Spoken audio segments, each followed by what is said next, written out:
இன்றைய பிரதான செய்திகளுடன் நாங்கள் உங்களை சந்திக்கின்றோம். இராணுவத்தினால் மாணவர்களுக்கு பெரிய நெருக்கடி, மக்களை திசை திருப்பும் செயற்பாட்டில் அனுரா அரசு சம்பிக்க ரணவக்க குற்றச்சாட்டு, இலங்கை பிரஜைகளை மீட்க மியன்மாருடன் இலங்கை பேச்சு, காற்றின் தரம் உயர்வு, அரிசி இறக்குமதியில் பெரிய அளவில் மோசடி, மஹிந்த அமரவீர குற்றச்சாட்டு.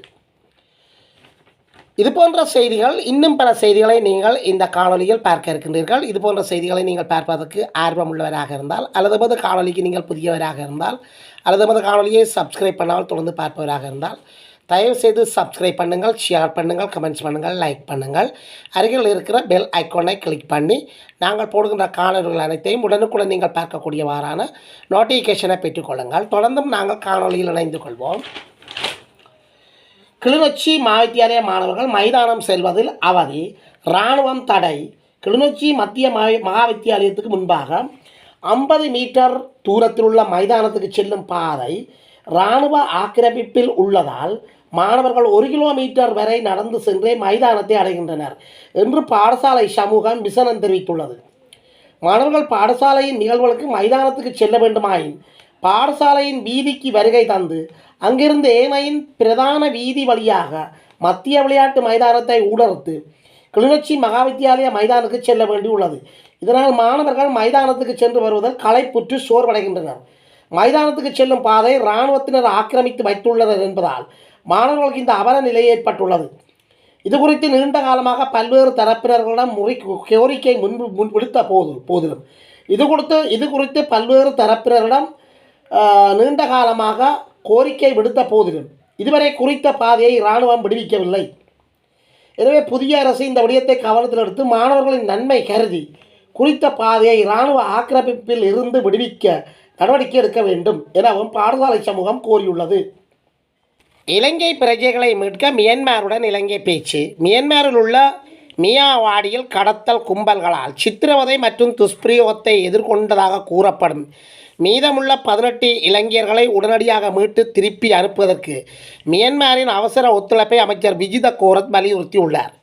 இலங்கை பிரஜைகளை மீட்பது மற்றும் இருதரப்பு உறவுகளை வலுப்படுத்துவது தொடர்பான முக்கியமான பிரச்சனைகளை நிவர்த்தி செய்வது குறித்து வெளியுறவு அமைச்சர் விஜித கோரத் மியன்மார் துணை பிரதமர் ஊ தான் இஸ்வோவிடம் தொலைபேசியில் உரையாடிய போதே இதனை தெரிவித்துள்ளார். அரிசி இறக்குமதியில் பெருமளவு மோசடி, மஹிந்த அமர வீர குற்றச்சாட்டு. அரசாங்கத்திற்கும் அரிசி ஆலை உற்பத்தியாளர்களுக்கும் இடையில் இருக்கும் ஒப்பந்தம் காரணமாகவே அரசாங்கம் நெல்லுக்கான உத்தரவு விலையை அதிகரிக்காதிருக்கின்றது. அதேவேளை அரிசி இறக்குமதியின் போது பெரும் மோசடி நடந்துள்ளது என்று முன்னாள் விவசாய அமைச்சர் மஹிந்த அமரவீர குற்றம் சாட்டியுள்ளார். தனியார் தொலைக்காட்சி நிகழ்ச்சி ஒன்றில் தெரிவித்த போதே அவர் இவ்வாறு தெரிவித்துள்ளார்.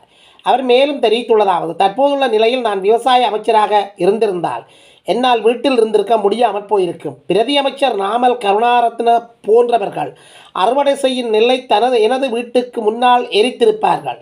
பெரிய அரிசி ஆலை உரிமையாளர்கள் அரிசி மற்றும் நெல்லை மறைத்து வைத்திருக்கின்றார்கள். வரலாற்றில் இந்த முறைதான் அரிசி ஆலை உரிமையாளர்கள் பெரிய அளவில் இலாபம் ஈட்டி இருக்கின்றார்கள் என்பதை பொறுப்புடன் தெரிவிக்கின்றேன் என்று அரசாங்கத்துக்கு எதிராக குற்றச்சாட்டு சாட்டியிருக்கின்றார். மக்களை திசை திருப்பும் செயற்பாட்டில் அனுர அரசாங்கம் சம்பிக்க ரணவக்க குற்றச்சாட்டு. ஜனாதிபதி அனுர குமார திசாநாயக்க மீது மக்கள் கொண்டிருந்த நம்பிக்கை வெகுவாக சிதைவடைந்துள்ளது. மக்கள் எதிர்கொள்ளும் அடிப்படை பிரச்சனைகள் தொடர்பில் கவனம் செலுத்தப்படவில்லை. மாறாக மக்களை திசை திருப்பிவிடும் செயற்பாடுகள் முன்னெடுக்கப்படுகின்றன. இவ்வாறு நாடாளுமன்ற முன்னாள் உறுப்பினர் பாட்டலி சம்பிக்க ரணவத்த தெரிவித்துள்ளார். நேற்று முன்தினம் செவ்வாய்க்கிழமை கண்டி தலதா மாளிகைக்கு சென்று வழிபாட்டில் ஈடுபட்ட அவர் அதன் பின்னர் நடத்திய ஊடக சந்திப்பிலே இவ்வாறு தெரிவித்துள்ளார். அவர் மேலும் தெரிவித்துள்ளதாவது: தேர்தல் காலத்தில் மாத்திரம் கொள்கைகளை வெளியிடாமல் உண்மையான கொள்கையுடன் செயற்பட வேண்டும். தேர்தல் காலத்தில் முன்வைக்கும் கொள்கைகள் நாட்டின் அரசியலமைப்பு மற்றும் பொதுச்சட்டத்துக்கு இசைவானதாக காணப்பட வேண்டும். மக்களுக்கு வழங்கிய வாக்குறுதிகளுக்கு மாறாக செயற்படும் அரசியல்வாதிகளுக்கு எதிராக கடுமையான சட்ட நடவடிக்கை எடுக்கப்படுவதுடன் அவர்களின் பதவிகள் பறிக்கப்பட வேண்டும் என்று பரிந்துரைகளை முன்வைத்துள்ளோம் என்றார். இலங்கை அரசுக்கு எதிராக வழக்கு புதுச்சேரி மீனவர்கள் வலியுறுத்து. இலங்கை அரசாங்கத்துக்கு எதிராக சர்வதேச குற்றவியல் நீதிமன்றில் வழக்கு தாக்கல் செய்வதற்காக இந்திய மத்திய அரசுக்கு அழுத்தம் கொடுக்கும் வகையில் தமிழகம் மற்றும் புதுச்சேரி சட்ட பேரவையில் தீர்மானம் நிறைவேற்றப்பட வேண்டும் என்று வலியுறுத்தி தமிழகத்தின் புதுச்சேரி மீனவர்கள் நேற்று முன்தினம் ஆர்ப்பாட்டம் ஒன்றை நடத்தியுள்ளனர். அதேவேளை தாக்குதல்களில் இருந்து தற்கொள்வதற்காக தங்களுக்கு ஆயுதம் வழங்க வேண்டும் என்றும் ஆர்ப்பாட்டத்தில் ஈடுபட்ட மீனவர்கள் கோரிக்கை விடுத்துள்ளனர். மகிந்தவை சந்தித்தார் சந்தோஷ் ஜா. இலங்கைக்கான இந்திய தூதுவர் சந்தோஷ் ஜா முன்னாள் ஜனாதிபதி மகிந்த ராஜபக்சவை கொழும்பு விஜயராம வீதியில் உள்ள மகிந்த ராஜபக்சவின் இல்லத்தில் வைத்து நேற்று சந்தித்து உரையாடியுள்ளார். இந்த சந்திப்பில் பொதுசன பெரமுனவின் பொதுச் செயலாளர் சகார காரியவசம் இருந்திருந்தார். பழமையான இயந்திரத்தால் ஜீவனி உற்பத்தி மந்தம். ஜீவனி உற்பத்தி செய்யும் இயந்திரம் 12 ஆண்டு பழமை வாய்ந்தது என சுகாதார அமைச்சர் நலிந்த ஜேதிஸ தெரிவித்துள்ளார். இந்த இயந்திரத்தின் மூலம் போதிய அளவு ஈவனியை உற்பத்தி செய்ய முடியாதுள்ளது என்று புதிய இயந்திரம் கொள்வனவு செய்ய வேண்டும் என்றும் அவர் சுட்டிக்காட்டியுள்ளார். நிகழ்நிலை பாதுகாப்பு சட்டத்தில் திருத்தம் செய்ய அரசு தீர்மானம். உயர்நீதிமன்றத்துக்கு சட்டமா அதிபர் தெரிவிப்பு. நிகழ்நிலை பாதுகாப்பு சட்டத்தின் பல புதிய திருத்தங்களை கொண்டு வருவதற்கு தற்போதைய அரசாங்கம் தீர்மானித்துள்ளது என்று சட்டமா அதிபர் உயர்நீதிமன்றத்துக்கு தெரிவித்துள்ளார். இந்த சட்டம் நிறைவேற்றப்பட்ட விதம் சட்டத்துக்கு முரணானது என்று உத்தரவிடக் கோரி தாக்கல் செய்யப்பட்டுள்ள 4 அடிப்படை உரிமை மீறல் மனுக்கள் நேற்று விசாரணைக்கு எடுக்கப்பட்டன. சட்டமா அதிபர் சார்பில் முன்னிலையான மன்றாடினார் நாயக் பிராஜ் தனரத்ன மேற்கொண்ட தகவலை நீதிமன்றத்துக்கு தெரியப்படுத்தினார். அனுராக்கு எக்காலமும் ஆதரவு வழங்க மாட்டேன். விமல் வீரவன்ச தெரிவிப்பு. ஜனாதிபதி அனுராக் குமார திசாநாயக்க தலைமையிலான அரசாங்கத்துக்கு ஆதரவு வழங்க மாட்டோம் என்று தேசிய சுதந்திர முன்னணியின் தலைவர் விமல் வீரவன்ச தெரிவித்துள்ளார்.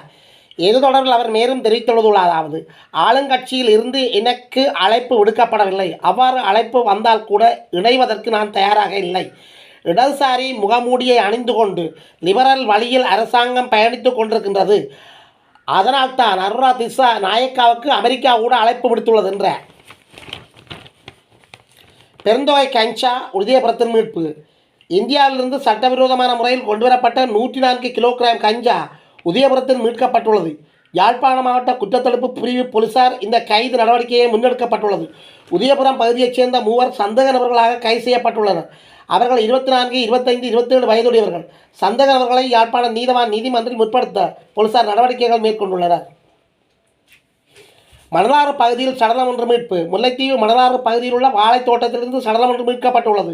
குறித்த வாழைத்தோட்டத்தில் காவலாளியாக கடமை புரியும் அத்தநாயக்கா உதயன் ஷாலகே பிரியந்த என்பவரே இவ்வாறு சடலமாக மீட்கப்பட்டுள்ளார். மேலதிக விசாரணைகளை முல்லைத்தீவு போலீசார் மேற்கொண்டு வருகின்றனர். ரோஹிங்யா பெண் சிசு பிரசவிப்பு. முல்லைத்தீவு கேப்பாப்புலவி விமானப்படை தளத்தில் தங்க வைக்கப்பட்டிருந்த ரோஹிங்கிய பொன் ஒருவர் சிசு ஒன்றை பிரசவித்துள்ளார். கடந்த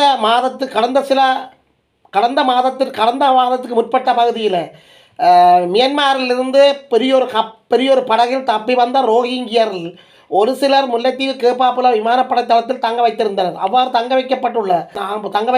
வைத்துள்ள ஒரு பொன்னொருவர் தான் சிசு ஒன்றை பிரசவித்துள்ளார் என்று செய்திகள் தெரிவிக்கின்றன.